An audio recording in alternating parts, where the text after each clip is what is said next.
السلام علیکم ورحمۃ اللہ تعالی وبرکاتہ۔ الحمد للہ رب العالمین والعاقبۃ للمتقین والصلاة والسلام علی سید الانبیاء والمرسلین وعلى آلہ واصحابہ اجمعین، اما بعد فاعوذ باللہ من الشیطان الرجیم، بسم اللہ الرحمن الرحیم۔ فاستبقوا الخیرات اینما تکونوا یأتی بکم اللہ جمیعا ان اللہ علی کل شیء قدیر۔ صدق اللہ مولانا العظیم وصدق رسولہ النبی الامین المتین الکریم، ونحن على ذلك لمن الشاهدین والشاکرین والذاکرین والحامدین، والحمد للہ رب العالمین۔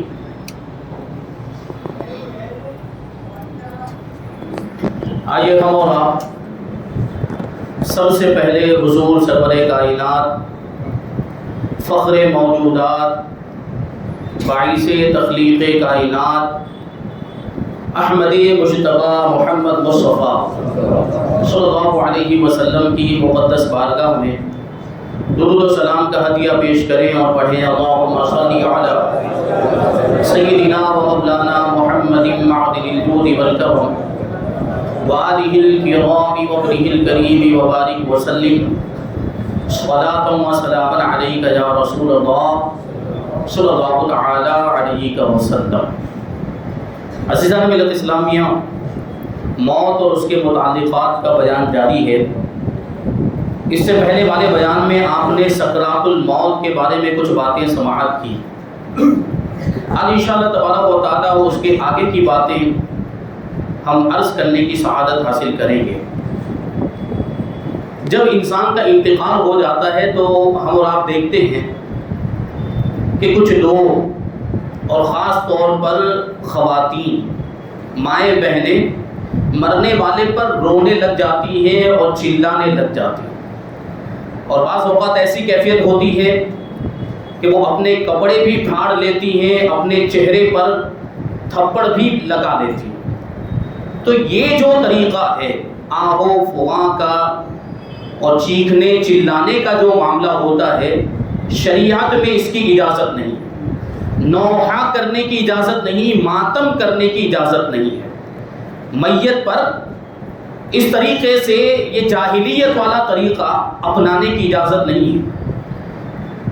اللہ کے رسول صلی اللہ علیہ وسلم فرماتے ہیں کہ ان المیت لیعذب ببکاء اہلہ علیہ، کہ مرنے والے کو اس کے گھر والوں کے اس پر رونے کی وجہ سے عذاب ہوتا ہے، یعنی جو آواز سے روتے ہیں، چلاتے ہیں، چیختے ہیں، سینہ پھوڑتے ہیں، اپنے چہرے پر تھپڑ مارتے ہیں، اپنے گریبان کو چاک کر لیتے ہیں، تو ایسے لوگوں کی وجہ سے مرنے والے کو تکلیف ہوتی ہے اور اس کو عذاب دیا جاتا ہے۔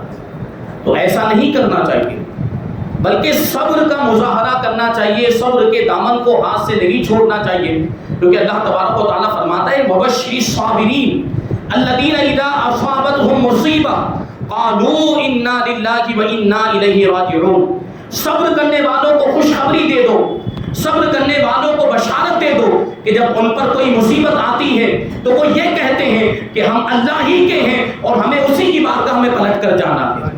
اور یہی وجہ ہے کہ جب ہمارے کسی بھائی کا انتقال ہو جاتا ہے تو ہم کلمہ استرجاع پڑھتے ہیں۔ کلمہ استرجاع جو اس آیت کریمہ کے اندر آیا انا للہ و انا الیہ راجعون، ہم یہ پڑھتے ہیں کہ مصیبت کے وقت پڑھا جاتا ہے۔ جب کوئی مصیبت آ جائے تو اس وقت یہ کلمہ پڑھنا چاہیے، اس کو کلمہ استرجاع کہا جاتا ہے۔ ہے تو ہمارے کسی بھائی کا انتقال ہو جائے، ہمارے کسی بھائی کی موت ہو جائے، یہ بھی ہمارے لیے مصیبت ہوتی ہے. اس لیے اس وقت بھی یہ کلمہ پڑھا جاتا ہے انا للہ و انا الیہ راجعون. تو ہمارا مسلمان بھائی انتقال کرے تب تو ہمیں یہ پڑھنا چاہیے، لیکن اگر کوئی کافر مر جائے تو اس پر ہرگز یہ کلمہ نہیں پڑھنا چاہیے، کیونکہ مسلمان بھائی کی موت یہ ہمارے لیے مصیبت ہے، لیکن کسی کافر کی موت ہمارے لیے مصیبت نہیں ہو سکتی.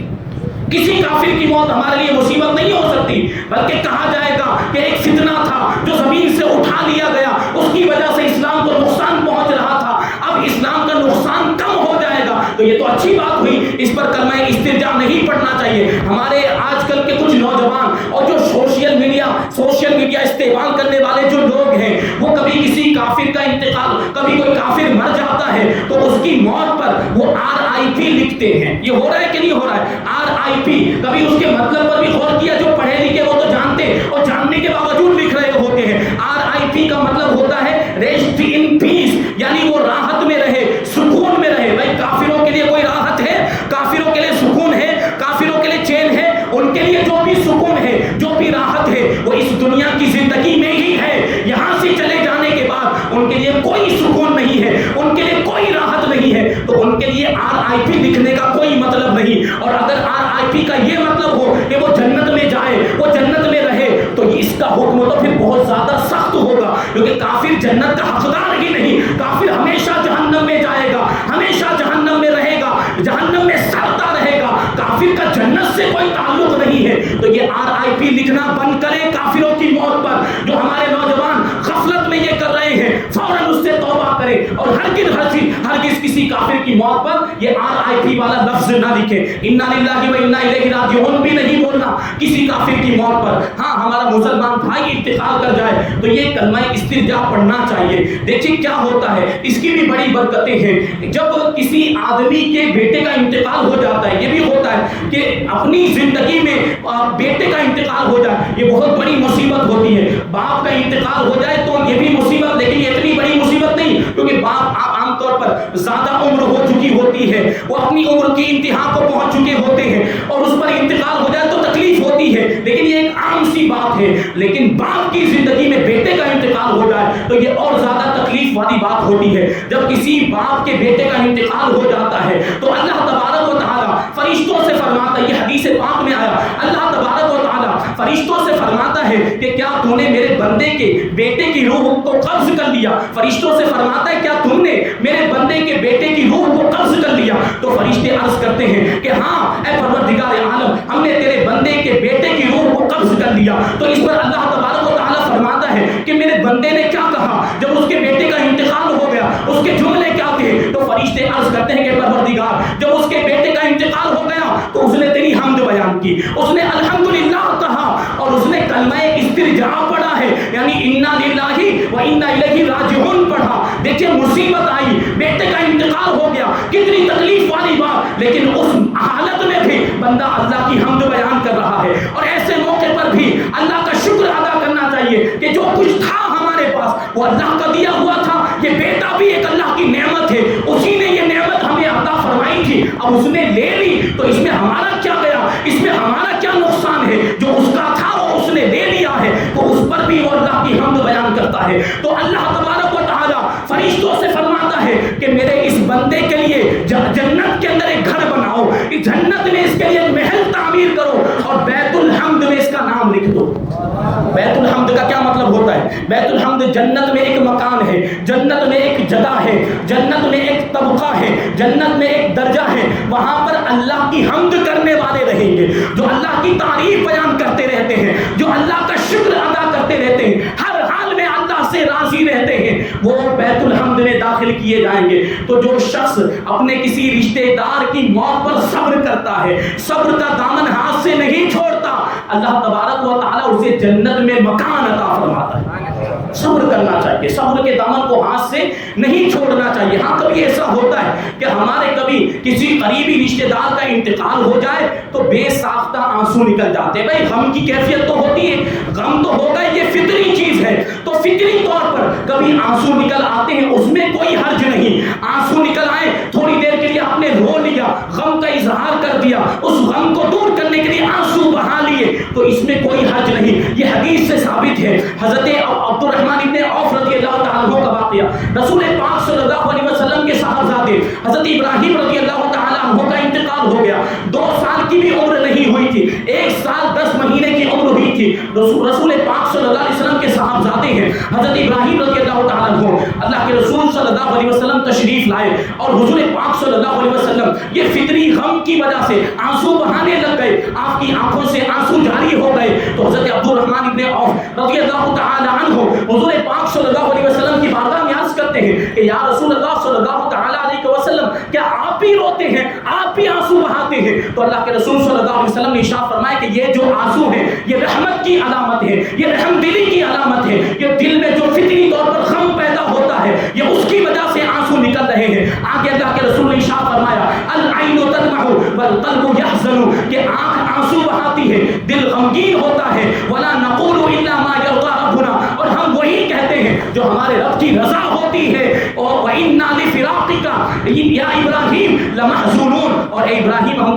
تمہاری جدائی کی وجہ سے بہت غمگین ہیں, ہم غم زدہ ہیں. تو بیٹے کے انتقال پر غم کی کیفیت تو ہوتی ہے, یا کسی قریبی رشتہ دار کے انتقال پر رنج تو ہوتا ہے, تکلیف تو ہوتی ہے. تو اس تکلیف کی وجہ سے اگر بے ساختہ آپ کی آنکھوں سے آنسو نکل جائے اس میں کوئی حرج نہیں, لیکن آہو فوگا نہیں کرنا چاہیے, چیخنا چلانا نہیں چاہیے, گریبان چاک نہیں کرنا چاہیے, تھپڑ نہیں لگانے چاہیے. یہ جائز نہیں ہے, یہ گناہ ہے اور یہ حرام کام ہے. کیونکہ اللہ کے رسول صلی اللہ علیہ وسلم نے ارشاد فرمایا لیس منا من ضرب الخدود وشق الجیوب ودعا بدعوى الجاہلیت, وہ ہم میں سے نہیں ہے, اس کا ہم سے کوئی تعلق نہیں ہے جو میت کسی کے انتقال کے وقت اپنے گریبان کو چاک کرے, اپنے چہرے پر تھپڑ لگائے, اپنے رخساروں پر تماچے لگائے, اور زمانے جاہلیت میں جیسے لوگ میت پر چیختے چلاتے تھے اس طرح چیخنے چلانے لگ جائے, اس کا ہم سے کوئی تعلق نہیں. تو اس سے پتا چلا کہ یہ نوحہ کرنا اور ماتم کرنا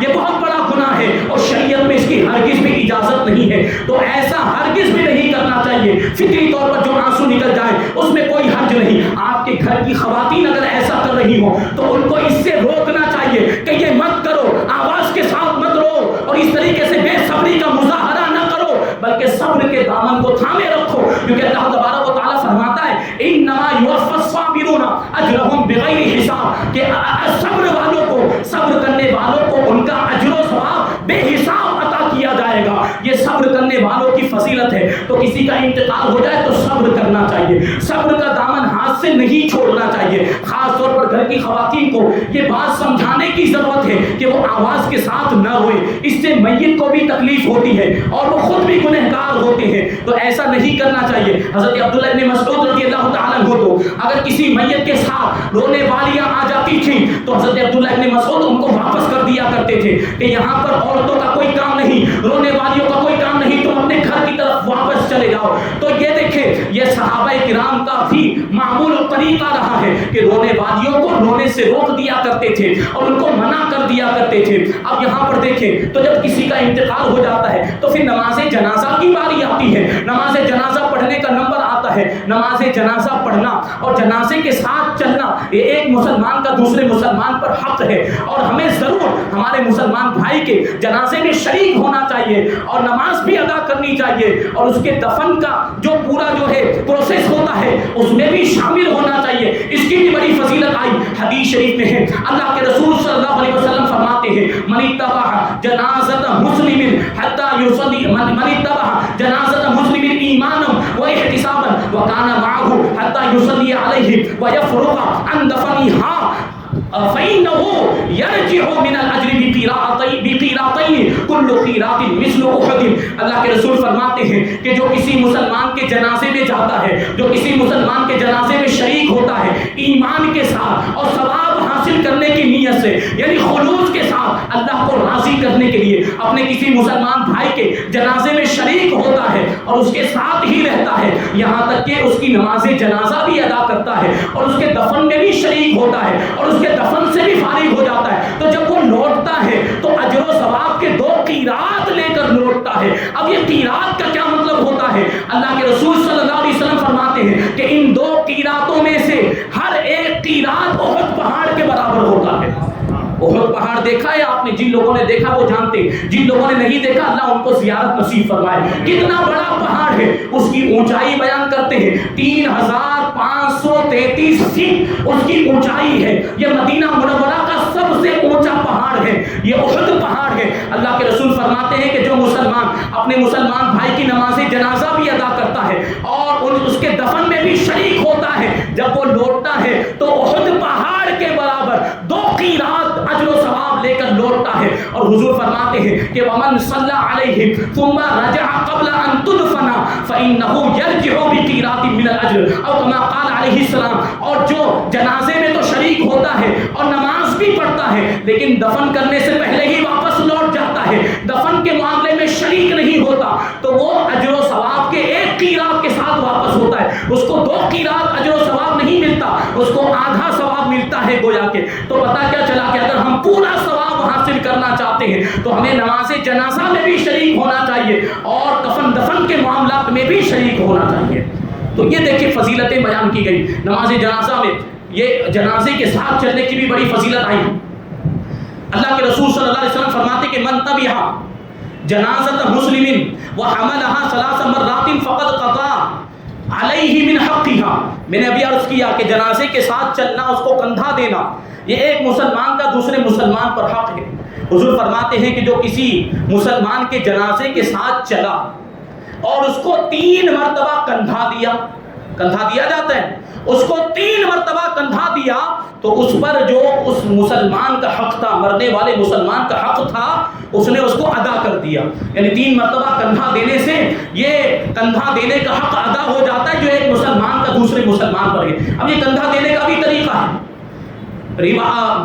کتابوں کے اندر لکھا ہوا ہے کہ جنازے کو کندھا دینے کا طریقہ یہ ہے کہ سرہانے کی جانب سے اس کو لے کر جایا جائے جنازے کو، اور پہلے سرہانے کی جانب دائیں جانب یعنی دائیں جانب یعنی سیدھی جانب والا جو پایا ہے پہلے اس کو کندھا دیا جائے، پھر پائتی کی جانب جو پایا داہنی جانب ہے اس کو کندھا دیا جائے، پھر سرہانے کی جانب جو پایا بائیں جانب ہے اس کو کندھا دیا جائے، پھر پائتی کی جانب جو پایا بائیں جانب ہے اس کو کندھا دیا جائے، اور ہر مرتبہ کم سے کم 10 قدم چلے۔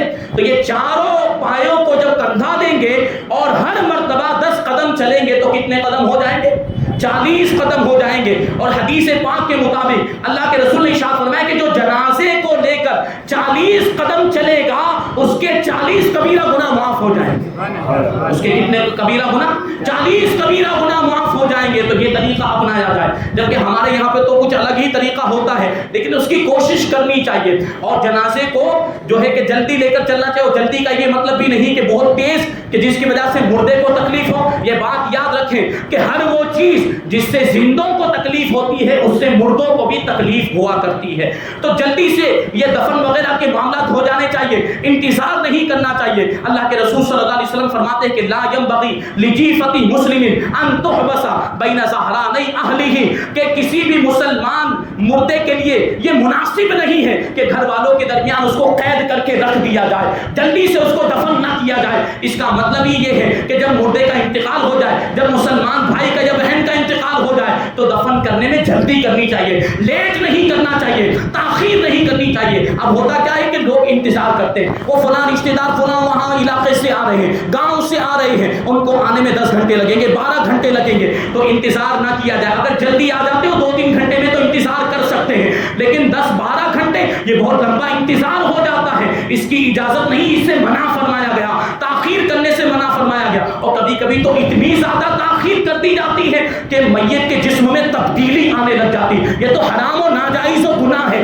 اگر اتنی زیادہ دیر کر دی کہ میت کے جسم میں تبدیلی آنے لگ گئی، یہ بہت بڑا گناہ ہے، جو ایسا کریں گے وہ گنہگار ہوں گے، اس کی ہرگز اجازت نہیں۔ اچھا پھر اس کے لیے کیا کرتے ہیں؟ وہ برف کی سیلی پر لٹا دیا جاتا ہے یا کولڈ ہاؤس میں لے جا کر رکھ دیا جاتا ہے۔ میں نے ابھی عرض کیا کہ جن چیزوں سے زندوں کو تکلیف ہوتی ہے اس سے مردوں کو بھی تکلیف ہوتی ہے۔ اگر آپ کو 1 گھنٹے کے لیے وہ برف کی سیلی پر لٹا دیا جائے آپ کو تکلیف نہیں ہوگی، یا کولڈ ہاؤس کے اندر آپ کو بند کر دیا جائے آپ کو تکلیف نہیں ہوگی، تو اس سے مردوں کو بھی تکلیف ہوتی ہے۔ یہ آپ کو کیسے گوارا ہوتا ہے کہ مردوں کو لے جا کر کولڈ ہاؤس میں ڈال دیتے ہیں یا برف کی سیلی پر لٹا دیتے ہیں؟ یہ ہرگز جائز نہیں، شریعت اس کی اجازت نہیں دیتی۔ ایسا ہرگز نہ کرے اور اس سے بچے، جتنا جلدی ہو سکے اتنا جلدی مردے کو دفنانے کی کوشش کریں، کیونکہ اگر مردہ نیک ہوگا تو وہ اپنے اجر و ثواب کو پا لے گا، اور اگر مردہ برا ہوگا، گنہگار ہوگا، تو آپ اپنے کندھوں پر سے یہ بوجھ اتار رہے ہوں گے کہ جلدی سے اس کو قبر کے حوالے کر دیں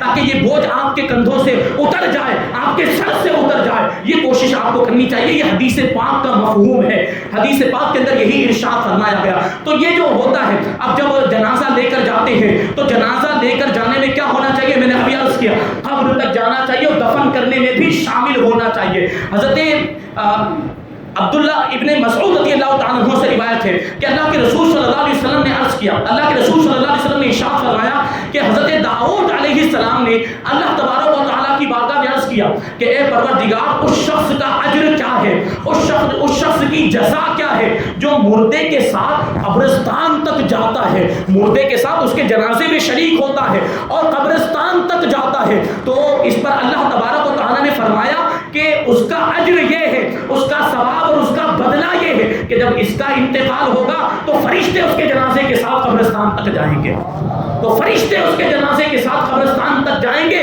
اور میں اس کی روح پر اپنی رحمتوں کی بارش نازل کروں گا۔ تو یہ جنازے کے ساتھ جانے کی فضیلت ہے۔ اور پھر دیکھیں، جنازے کے ساتھ شریک ہونا اور نماز جنازہ پڑھنا یہ بھی بہت اہم بات ہے۔ اور نماز جنازہ میں کیا ہوتا ہے؟ نماز جنازہ میں ثنا پڑھی جاتی ہے، درود ابراہیم پڑھا جاتا ہے اور میت کے لیے دعا کی جاتی ہے، میت کی مغفرت کے لیے دعا کرتے ہیں ہم لوگ، اللہم اغفر لحینا ومیتنا۔ یہ گویا کہ ہم اس کی شفاعت کر رہے ہوتے ہیں، گویا کہ ہم نماز پڑھنے والے میت کے لیے اللہ تبارک و تعالیٰ کی بارگاہ میں سفارش کر رہے ہوتے ہیں کہ اے پروردگار، ہمارا یہ مردہ ہے، ہمارا یہ بھائی یا ہماری بہن انتقال کر چکی ہے، پروردگار اس کی مغفرت فرما دے، اس کے گناہوں کو معاف فرما دے۔ یہ نماز جنازہ کا مین مقصد ہوتا ہے۔ اب اس میں کیا ہونا چاہیے؟ کوشش یہ کرنی چاہیے کہ زیادہ سے زیادہ تعداد میں لوگ نماز جنازہ میں شریک ہوں، کیونکہ جتنے زیادہ لوگ ہوں گے اتنی زیادہ دعائیں ہوں گی اور اتنی زیادہ مغفرت کی امید بڑھ جائے گی۔ زیادہ سے زیادہ لوگوں کو شامل کرنا چاہیے۔ ایک روایت میں 100 کا ذکر آئے، ایک روایت میں 40 کا بھی ذکر آئے، تو 40 تو کم سے کم ہونے چاہیے، 40 لوگ، اور اگر زیادہ ہو سکتے ہو تو 100 لوگوں کی کوشش کرنی چاہیے۔ اپنے رشتہ داروں کو، دوستوں احباب کو دعوت دے کر بلانا چاہیے کہ نماز جنازہ میں شریک ہو۔ اور نماز جنازہ میں لوگ آتے بھی ہیں، شریک بھی ہوتے ہیں۔ کچھ لوگ تو چہرہ دکھانے کے لیے آتے ہیں، ہوتا ہے کہ نہیں، کہ ان کے یہاں نہیں جائیں گے تو یہ ہمارے یہاں پر نہیں آئیں گے، ایسا بھی ہوتا ہے۔ نماز جنازہ میں تو آ جاتے ہیں اور 5 وقت کی نمازوں میں نہیں آتے، وہ تو فرض کفایہ ہے، یہ فرض عین ہے۔ نماز جنازہ اگر 2 لوگوں نے بھی ادا کر لی تو وہ ادا ہو جاتی ہے، لیکن یہ تو ہر مسلمان کو ادا کرنی ہے، 5 وقت کی نماز ہے، تو اس پر بھی غور کرنا ہے ہمیں۔ تو نماز جنازہ میں کم سے کم 100 لوگ ہونے چاہیے۔ ام المؤمنین حضرت عائشہ صدیقہ رضی اللہ تعالی عنہا فرماتی ہیں کہ اللہ کے رسول صلی اللہ علیہ وسلم نے ارشاد فرمایا کہ ما من میت تصلی علیہ امۃ من المسلمین یبلغون 100 کلهم یشفعون له الا شفعوا فیہ، کہ جس بھی مسلمان مردے پر ایک مسلمانوں کی جماعت نماز ادا کرتی ہے، نماز جنازہ پڑھتی ہے، جن کی تعداد 100 کے برابر ہوتی ہے، اور وہ سارے کے سارے اس کے لیے سفارش کرتے ہیں، اس کے لیے دعائیں مغفرت کرتے ہیں، تو اللہ تبارک و تعالیٰ ان کی سفارش کو قبول فرما لیا کرتا ہے اور اس مردے کی مغفرت ہو جاتی ہے۔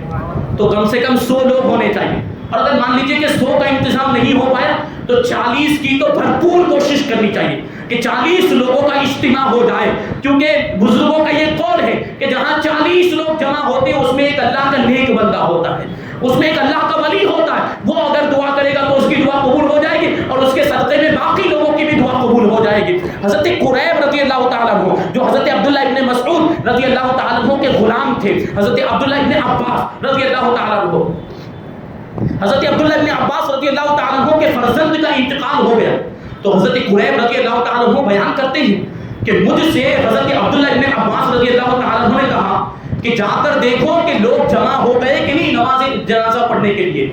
تو حضرت قریب کہتے ہیں میں نے جا کر دیکھا تو لوگ جمع ہو چکے تھے، تو میں نے آ کر حضرت عبداللہ ابن عباس رضی اللہ تعالیٰ عنہ کو اس کی خبر دی کہ ہاں لوگ جمع ہو چکے ہیں۔ تو اس پر حضرت عبداللہ ابن عباس نے کہا کہ ٹھیک ہے چلو اب نماز جنازہ ادا کرتے ہیں، اور پھر کہا حدیث پاک بیان کی کہ اللہ کے رسول صلی اللہ علیہ وسلم نے ارشاد فرمایا کہ ما من مسلم یموت ویقوم علی جنازته 40 رجلا لا یشرکون باللہ شیئا الا شفعوا فیہ، کہ جو بھی مسلمان مر جاتا ہے اور اور اس کی نماز جنازہ میں 40 لوگ شریک ہوتے ہیں جو اللہ کے ساتھ کسی چیز کو شریک نہیں کرتے، یعنی جو پکے مومن ہوتے ہیں، اللہ تبارک و تعالیٰ ان کی شفاعت قبول فرماتا ہے اور اس مردے کی مغفرت ہو جایا کرتی ہے۔ یہ ہو گیا۔ لیکن مان لیجیے کبھی بائی چانس 40 لوگوں کا بھی انتظام نہیں ہو پائے، کوشش تو کتنی کرنی چاہیے؟ 100 کی کرنی چاہیے، 100 سے زیادہ کی کرنی چاہیے، جتنے زیادہ لوگ ہوں اتنا بہتر ہے۔ لیکن 100 نہ ہو پائے تو 40 کی کوشش کرنی چاہیے۔ اگر 40 بھی نہ ہو پائے، بہت ہی کم تعداد میں لوگ آ گئے، تو پھر کیا کرنا چاہیے؟ تو پھر حکم یہ ہے کہ 3 صفیں بنا لی جائے۔ اگرچہ کم لوگ ہیں لیکن انہیں کم لوگوں کی 10-15 لوگ ہی کیوں نہ ہو، ان کی 3 صفیں بنا لی جائے، کیونکہ 3 صفوں کی بڑی برکت ہے۔ اور یہ بھی روایت میں آیا کہ ما من مسلم یموت ویصلی علیہ ثلاثۃ صفوف من المسلمین الا وجب، کہ جو مسلمان مر جاتا ہے اور اس پر 3 صفیں، مسلمانوں کی 3 صفیں نماز جنازہ پڑھتی ہیں تو اس کے لیے شفاعت واجب ہو جاتی ہے۔ تو 3 صفیں کر لینی چاہیے، 3 صفیں اگرچہ کم لوگ ہوں لیکن اس میں 3 صفیں بنا لینی چاہیے۔ تو یہ جو ہے نماز جنازہ کا طریقہ اور نماز جنازہ کے بارے میں کچھ باتیں بیان کی گئی۔ اب اس کے بعد جو ہوتا ہے وہ قبر کا معاملہ ہوتا ہے۔ دفن کر دیا جاتا ہے تو قبر میں مردے کے ساتھ کیا ہوتا ہے، قبر میں اس کے ساتھ کیا معاملات ہوتے ہیں، سوال و جواب، منکر نکیر کے سوال و جواب، کون جواب دے پاتا ہے کون جواب نہیں دے پاتا، اور وہ سوال کیا ہوں گے۔ دنیا کا معاملہ یہ ہوتا ہے کہ دنیا میں جو ایگزام پیپر بنایا جاتا ہے اس کے سوالات کو چھپایا جاتا ہے، سوالات کو ظاہر نہیں کیا جاتا، پیپر آؤٹ نہیں کیا جاتا۔ لیکن یہ اللہ تبارک و تعالیٰ کا ہم پر کرم ہے کہ قبر میں جو امتحان ہونے والا اس کا پرچہ پہلے ہی سے آؤٹ کر دیا گیا۔ کیا سوالات ہوں گے وہ سوالات پہلے ہی سے ہمیں بتا دیے گئے، تو ہمیں اس کی تیاری کرنی چاہیے۔ یعنی تیاری کتنی آسان ہے، پھر بھی ہم اس کے لیے تیاری نہیں کرتے۔ تو وہ باتیں انشاءاللہ تبارک و تعالیٰ آئندہ بیان میں، آئندہ جمعہ کو ہم شامل کریں گے۔ اللہ تبارک و تعالیٰ کی بارگاہ میں دعا ہے کہ جو کچھ بھی بیان ہوا اس پر ہم سب کو عمل کرنے کی توفیق عطا فرمائے اور ہمیں اپنے مسلمان بھائیوں کے حقوق ادا کرنے کی توفیق عطا فرمائے، ایمان کی سلامتی عطا فرمائے اور ایمان پر ہی ہم سب کا خاتمہ فرمائے۔